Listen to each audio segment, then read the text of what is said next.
Salut, bienvenue à cette capsule bien-être où mon objectif est vraiment de vous aider par toutes sortes de moyens concrets à devenir la meilleure version de vous-même. Et aujourd'hui, on va parler produits laitiers. Et oui, c'est un sujet quand même un peu controversé. Malgré tout, je pense que c'est important d'en parler. Alors, la grande question, faut-il bannir les produits laitiers de nos vies? Et la réponse, attention, ça va fesser, mais la réponse, c'est oui. L'être humain, on s'en rend bien compte aujourd'hui, n'a pas besoin de lait pour vivre. Le seul lait dont il a besoin, c'est le lait maternel quand il est tout petit et du lait qui provient de sa maman à lui, non pas du lait de vache. C'est du lait de sa maman qui va être adapté pour ses besoins. Et normalement, un bébé va se sevrer tout seul autour de 2-3 ans et ça va être terminé. Dans la nature, là, on s'en rend vraiment compte, il n'y a aucun animal qui a besoin du lait d'un autre animal ou même de lait tout court une fois qu'il est à l'âge adulte. Et quand on prend le temps d'y réfléchir vraiment, on se rend compte que le lait de vache qu'on a tendance à consommer beaucoup trop est du lait maternel conçu pour les bébés vaches, qu'on appelle les veaux. Hein? Et qui, ces veaux-là, doivent normalement atteindre l'âge adulte en 6 mois, passer à peu près de 40 kilos à 200 kilos. C'est pas du tout adapté pour la croissance de l'être humain ou même les besoins adultes de l'être humain. C'est même un peu ridicule. C'est vraiment troublant, en fait, quand on prend conscience à quel point on nous a dit qu'on avait besoin du lait dans notre vie, que c'est omniprésent et que, ben voilà, on a consommé beaucoup de lait toute notre vie, du yogourt, du fromage. On nous a dit que ça aidait à la croissance, que ça aidait à construire les muscles, à fortifier les os. Mais non! Pour ça, il nous faut des protéines, certes, mais pas forcément des protéines de lait. Il nous faut des protéines qu'on va retrouver principalement dans les végétaux. Et ça n'aura pas de conséquences sur notre santé comme le lait de vache. Il semble plutôt que, voilà, vous l'avez compris, le lait est bel et bien assez mauvais pour notre santé. Il a vraiment tendance, plein d'études le démontrent maintenant, à favoriser beaucoup d'inflammation dans notre corps. Qui dit inflammation dit douleur et différentes maladies chroniques, entre autres des maladies cardiovasculaires, parce que dans le lait, il y a des graisses saturées qui ont tendance à encrasser nos artères. Parfois, ça va être plein d'hormones de croissance, même si bien des producteurs disent que non.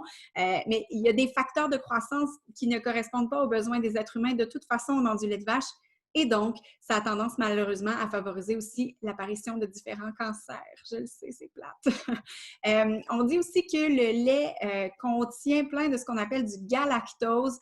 Le galactose, c'est quoi? C'est une forme de sucre qui, chez l'être humain, a tendance à favoriser un vieillissement prématuré. Et moi, j'ai vu que pour moi, le lait, les produits laitiers, le yogourt que j'aimais d'amour le matin me causait de l'eczéma aux doigts. J'ai arrêté pendant un certain temps, j'ai vu tout de suite la différence sur mes doigts. J'ai recommencé par la suite, j'ai vu tout de suite que mon eczéma réapparaissait. Donc, pour moi, vraiment, la diminution de produits laitiers a été assez drastique dans nos vies et je ne m'en porte que mieux. On sait aussi que quand on consomme beaucoup de produits laitiers, ça a tendance à augmenter le pH dans notre corps. Ça fait ça aussi quand on consomme des aliments d'origine végétale, la viande par exemple. Et que si notre corps est plus acide, l'organisme a tendance à venir rééquilibrer le pH en puisant dans nos réserves de minéraux. Hein, c'est du rééquilibrage, c'est de la biochimie. Ces minéraux-là sont où? Ils sont dans nos os en grande partie. Et donc, ça va venir diminuer notre densité osseuse. Alors, contrairement à ce qu'on nous a beaucoup dit, le lait ne va pas augmenter la santé, améliorer la santé de nos os. Ça va être l'inverse. Ça va avoir tendance à favoriser l'ostéoporose. C'est plate, hein? Ben oui.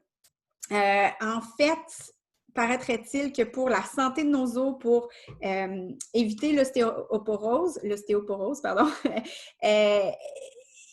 c'est pas le lait, assurément, qui va faire une différence. Qu'on consomme beaucoup de lait ou pas, notre corps va avoir tendance à diminuer sa densité osseuse avec le temps. Et ce qu'on peut y faire, c'est oui, consommer du calcium, mais pas nécessairement dans les produits laitiers. Mais pour la santé de nos os, on a besoin de magnésium aussi, on a besoin de phosphore, on a besoin de vitamine D. Et on a besoin de sport. Le sport, c'est bon pour tout. Et c'est bon aussi pour la santé de nos os. Du sport avec léger impact, donc des sauts, de la course, et porter certaines charges, des haltères, par exemple. Ça crée des micro-fissures tout petites dans nos os qui fait en sorte que les os vont venir se réparer tout le temps et donc se fortifier et donc maintenir une bonne densité osseuse. Le sport peut vraiment y faire quelque chose beaucoup plus que les produits laitiers. Alors, qu'est-ce qu'on fait? Je sais, c'est vraiment dur. Vous êtes en train d'évaluer là, votre mode de vie, puis vous vous dites, oh non! Commencez par faire le test, quelques jours. Planifiez vos menus de manière à couper les produits laitiers pour voir ce que ça donne. Il faut le planifier, là. Et voyez si ça a un impact, et ça devrait en avoir un sur votre énergie, sur votre peau, sur votre digestion aussi vraiment. C'est sûr qu'il y a des impacts positifs que vous allez avoir si c'est vraiment plus sur le long terme. Mais déjà, ça peut peut-être vous donner un indice. L'idée, c'est peut-être pas de couper drastiquement, mais comme je disais, de diminuer considérablement, assurément. Et il existe plein de belles options.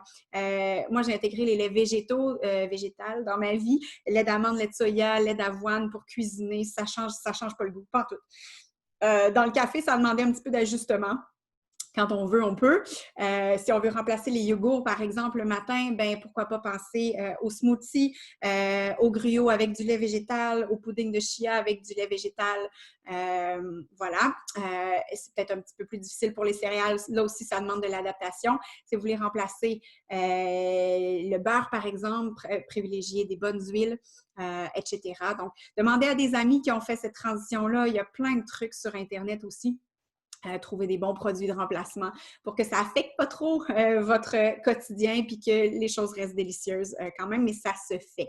Et pour ce qui est du calcium, ben, des suppléments, c'est une très bonne idée. Les fruits, les légumes verts à feuilles aussi, prenez du soleil, faites du sport, évidemment, je l'ai dit. Vous n'avez pas besoin de produits laitiers dans votre vie. Ça va faire plus de dommages que de bien à votre vie.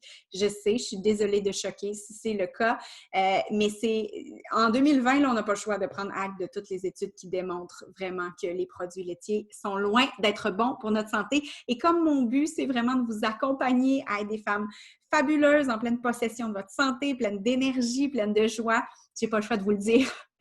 Et c'est important parce que quand une femme est épanouie, ben vraiment, tout le monde est gagnant. Et c'est vraiment ce que je vous souhaite. Je vous souhaite d'être pleine de santé et je suis engagée à vous aider pour ça. Alors voilà, j'espère que vous avez aimé cette petite capsule-là. Je vous laisse réfléchir. Bye bye!